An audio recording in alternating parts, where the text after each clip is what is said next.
Hey YouTube, it's Canary here from the Gillards. Welcome back to our channel. I am here to discuss something that so many people have asked me about, and I thought now is like a great time to talk about it. Postpartum, being 20, having a baby, comments that everyone else give you, and the looks, the stares, the everything about becoming a mom that no one really talks about. I guess I should start with my pregnancy. During my whole pregnancy, I don't think I cried as much until I cried after. I don't think I had as much like depression. I think I was more anxious than anything. Like I was excited, but I think the main thing that I really worried about, yeah, mommy was anxious, was giving birth. Like for a first time mom, that's probably something that's always on the back of your brain. I thought about it day in, day out. I was just really scared, but I was ready to have like I was excited. I was ready to have my baby, if that makes sense. But I was scared to give birth to my baby. Like I didn't know anything. I didn't want anything to go wrong, or no one does. But yeah, so I ended up being induced. I actually went to the doctor on Thursday because my due date was originally December 30th of 2019, and then I went to the doctor, I think it was the 26th, it was the day after Christmas. I'm pretty sure it was a Thursday, and I'm not sure what day it was, but I went in and they made me get an ultrasound, which during pregnancy you don't really have a lot of ultrasounds unless you like schedule some, but I was having like a lot, I guess, and that's something else that was in my mind because I was thinking that something was going wrong, but they were just checking her. But I remember in my last ultrasound they were like, gosh, she's huge, and they showed me on the monitor, and it was just like a big mass of something, and it was her stomach. It took up the whole screen. I was just like, wow, that's really big. And I think she was measuring like, bless you, measuring 8 pounds and 4 ounces, I'm pretty sure. And I was just like, God, that's big. But at the same time, like, I didn't know what was too big and what wasn't too big. I mean, over 10 pounds, I'm like, yeah, that's a big baby, But 8 pounds, I was like, okay, I wanted a big baby. So I was like, okay, this is fine. And I still had until Monday, which was my due date, the 30th. And I was like, all right, she'll be even bigger, blah, blah. And so then when the doctor came in to see me, he was like, yeah, I think we're gonna, he's like, you don't have to be induced, but after I look at the results, blah, blah, blah, because I also had to give blood work and something else. And so I was like, okay. I was like, I really want to, but if you don't, you can come in on Monday. And he was like, if I have anything available, and depending on your blood work and the rest of your results and stuff, I'll call you and let you know. And I was like, okay. So like it was Friday. I was like, gosh, I was like, Charles, I really want to have this baby. I'm so ready to have a lay. I was just ready. At that point I was ready. I was tired of being pregnant. It was a lot. I was huge. I'll insert a picture so you can see it. I was huge. It was to the point when I sit down, like my stomach was so big, my legs would lose circulation, or like something. She'd be sitting on a joint or something, and it was just, my legs would go numb, I couldn't sleep. So I was just like, okay, I'm ready to have leg. He ended up calling me, it was Friday around 6:30 something, and he was like, we have an opening tomorrow, I want you to come in. And I was like, is everything okay though? He was saying that she was measuring big, and the fact that I had high blood pressure. I had high blood pressure and she was measuring huge. So they chose to induce me on Saturday. So I went in at 6 in the morning, which clearly I didn't sleep any because I was anxious and I was excited. So also nervous. But yeah, we went in at 6 in the morning. I remember as soon as I got in, they were asking me all these questions. I had already filled out my registration papers and stuff, so I didn't have to worry about that. But there was other computer work that I had to do, and I just remember they asked me a lot of questions, and they did a lot of blood work. They took blood, and then they were talking to me about, in case I needed a C-section, like what would you need to do, like take earrings out and all the jazzy stuff. But I didn't have any of that, so I wasn't too worried. I was excited. I think it was like around 8 something, they came in and gave me a bag of Pitocin through my IV, which Pitocin is like a contraction starter. And if any people that don't know that, Pitocin, when you get induced, it's like 10 times more painful than naturally going into labor. So, which I didn't know that until after. but I guess that was a good thing because I wasn't really stressing as much. But it was painful, so I ended up getting an epidural, which I don't remember feeling anything else. So I can't really say if it was painful or not. I just remember it being, I was ready for it to be over and I was tired. I just remember you can't really slouch down, and I kept slouching because I guess I was tired and I was just over the pain. So I was just like, just do it, you know. I was really agitated, I'm pretty sure, but after that, I remember, I think I was able to sleep some. I can't really remember, like, it was just all a blur after that. But it wasn't long after that that they came in till I could give birth to Lay. It was around, Lay was born at 12:44, but before that, when, I think I pushed for like 30 minutes before she actually came, which was good because I was thinking I was gonna be pushing for like hours and hours.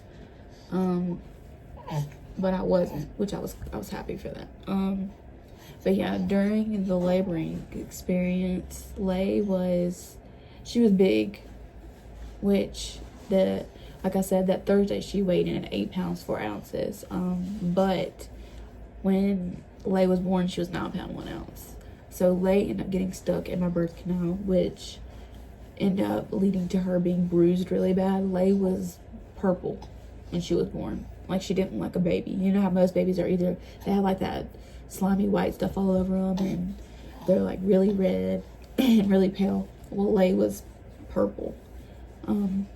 I was worried, but I knew that it was bruising because they explained everything to me. They thought that they had broke her right clavicle in her arm, and so when Lay was born, I didn't get to see her. The only thing I heard or seen was her crying, like. And that's the sad thing, because I wanted to see everything. Like, I wanted to see my placenta and stuff. I didn't get to see, like, I wanted to experience for the first time, but I didn't get to do any of that. But I was worrying after that because I just took her. Said they were going to make sure her arm was okay. So I was worrying. I think I was in the room with my mom and Charles and all them, and I was just like, I'm just ready to see her. They didn't bring her in here. They didn't tell me anything. I was being irritated, and the nurse ended up bringing her to me, and it was like life-changing. Like, wow, this is my baby. Like, I didn't look at her any different. I just looked at her like, this is mine. Like, I want to take care of her, you know. Yeah, I was excited. But yeah, after that, the hospital, this is one thing that they really don't prepare you for. They baby you in the hospital, so like when you come home, it's like unrealistic. Like, you're not, like, I can't say that you can prepare. Like, you can set everything up, you can have every baby toy, every bottle, every pacifier, but you just never know like what your baby's gonna do, you know. Yeah, what's the matter? What's the matter? Like Layla, we had all different kinds of pacifiers. She won't take one, and right now, her being 3 months, she still haven't took a bottle yet. She was, at first, the first month, I was feeding her a bottle, which I probably should have kept doing, but I didn't. I stopped, and so she doesn't want it now. She just strictly wants to eat from me, which I don't really have a problem, but at the same time I do, because when I'm to go back to work and stuff like that, it's gonna be difficult. But it'll be okay. We'll get there. It's just a process. You have to, a routine. Babies do well on routine, so that's what I've been trying to do in the mornings. Give her a bottle. Still struggling because she doesn't like it, but we are getting there. For breastfeeding and stuff, that was something I thought that was going to be hard, but at the hospital, the lactation consultant came in and she showed me how to latch Lay and everything, and after that it was perfect. Now Lay latches by herself. I don't have to do any of that. She just knows. She does really well. Lay did really well. She made it really easy for me, which is another good thing that I was blessed with, because I thought it was going to be hard. You know, you always expect the worst, but Lay, she proved me wrong, which was another blessing. For postpartum depression, I can say that I went through a little bit because I was sad that I had to share Lay, which I don't know, a lot of parents go through that, but I did. Even before I had Lay, I did not want to, like, I knew I was going to have to share her and stuff, and I was like, no, I don't want to do that, you know. I don't want people to hold her. I want to hold her all the time, which I don't know. I guess that was just me being a first time mom, me having something that was mine that I knew that I could like control, you know. But I wasn't like that. I let people hold her and stuff. But I guess it was just like that feeling, you know. I guess I could say that I went through a little depression, but it was more physical than mentally. Like I wasn't, well, I guess I could say that. I hated my appearance. Like it took me a while to actually look in the mirror at my body and what had happened to me. Like I didn't want to see what had happened.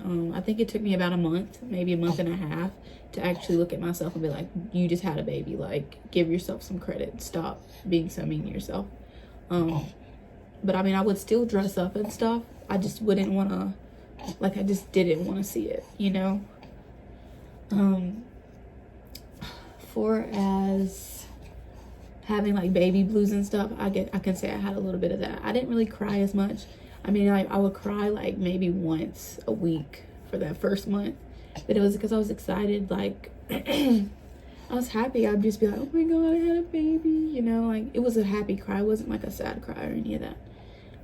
I was never depressed to where I didn't want to see my baby or look at Lay. Like it was never like that, which I know some moms do, and I hate that. Like I hate that people have to go through that, but it just happens to the best of us.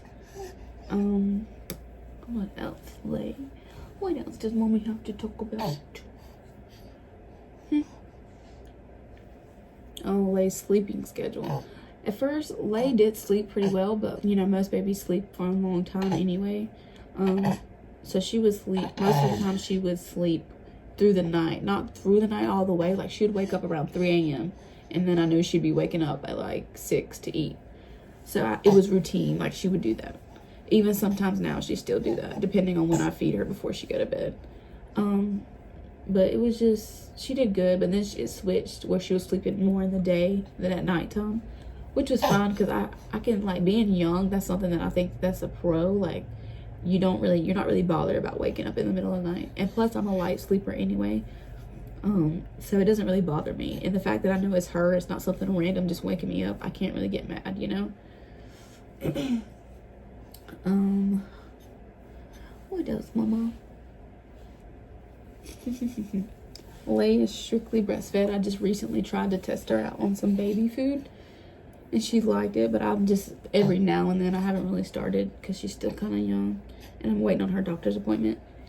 But she likes it so far. I think she just likes eating. So she's currently 16.4 pounds. So I'm a big girl. So I guess that concludes my video. I'm pretty sure I talked about everything. Layla Gigi.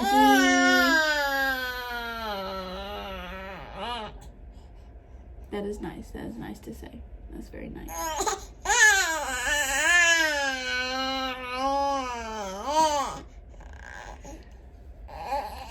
That's sweet, like. One thing I want to leave everyone with, parents, non-parents, just in general, especially parents, though, you really have to take things a day at a time, because you never know what you're gonna, run into with your baby.